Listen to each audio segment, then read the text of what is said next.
ఓం నమ శివాయ. ఈరోజు అప్పకొండలో ఉన్న సోమలింగేశ్వర స్వామి అయితే దర్శనం చేసుకుందాం.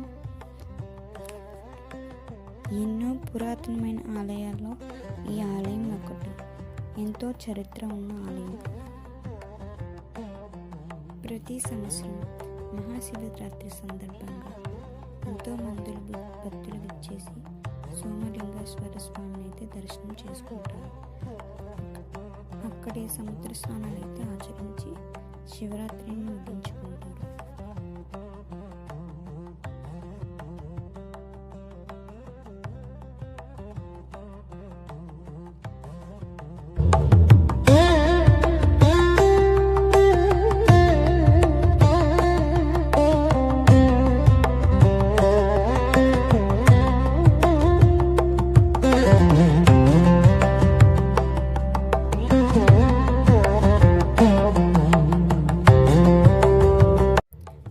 ఓం నమ శివాయ. ఈరోజు అప్పకొండలో ఉన్న సోమలింగేశ్వర స్వామి అయితే దర్శనం చేసుకుందాం. ఎన్నో పురాతనమైన ఆలయాల్లో ఈ ఆలయం ఒకటి. ఎంతో చరిత్ర ఉన్న ఆలయం.